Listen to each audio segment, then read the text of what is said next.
What's going on, guys? It's Gabe here. Welcome to the whatever installment it is of the Russo podcast that I haven't done in probably 6 months or so. But, this video is more of me kind of talking about a quick topic, which is overdoing more isn't always better, which is always kind of something that you hear around. But one thing that I've been realizing over the last year or so is that going 150% every workout in the long run, isn't the most beneficial. So I'm going to quickly kind of talk about, how to break things down and how to maximize every workout without overtraining. Because back when I was, about a year ago during quarantine, I was doing a cycle, and, every single session I did was about, doing everything at 100+% intensity, every single movement of every single workout. And, having the mindset of doing things with a high intensity, no matter what it is it's the mindset you need to have when you're doing anything. But doing it in the correct moderation and making sure you're still staying healthy and not overdoing things, that's something that's very misunderstood, is that fine line between being very intense and doing everything perfectly with great execution and then just doing too much. So the way I like to think about things from a training standpoint is I have 3 upper body days a week and 3 lower body days a week. And each day serves a very particular purpose. For a quick run through, my 3 lower body days are like a heavy squat day, sprints, jumps.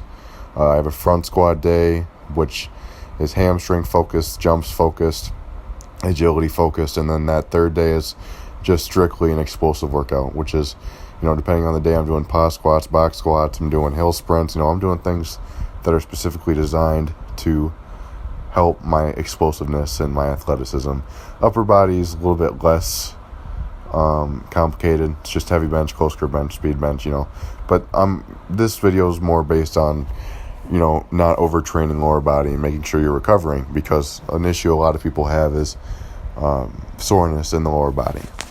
So when I'm training these heavy days, what I like to think about is doing my main stuff at a great intensity with a lot of focus and perfect execution, and then doing the minor things after, clean up weak spots from that session before. So for an example, let's say I go into the gym, I have a 4x5 on back squat, and let's say, I'm going pretty heavy, I'm going about 455 here, 455 to 475, in that range.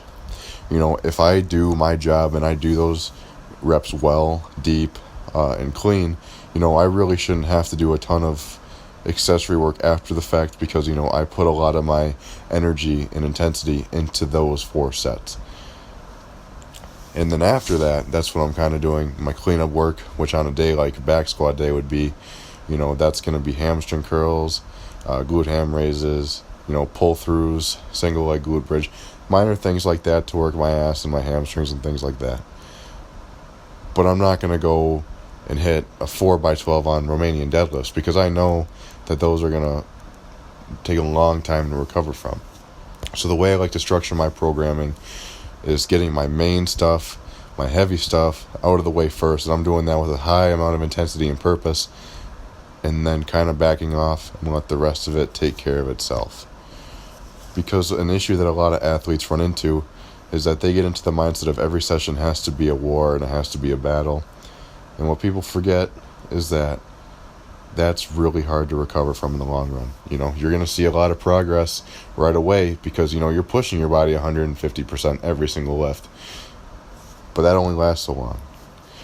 It's impossible for your body to be able to sustain that kind of load and that kind of intensity year round. It just doesn't happen.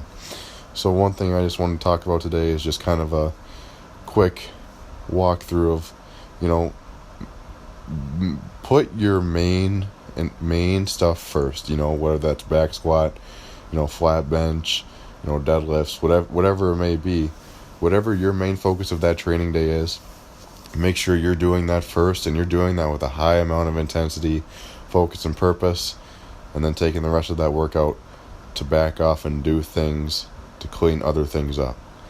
This way we're going to we're going to recover a lot better. We're going to be able to get from session to session with with better recovery, and you're going to make more progress in the long run.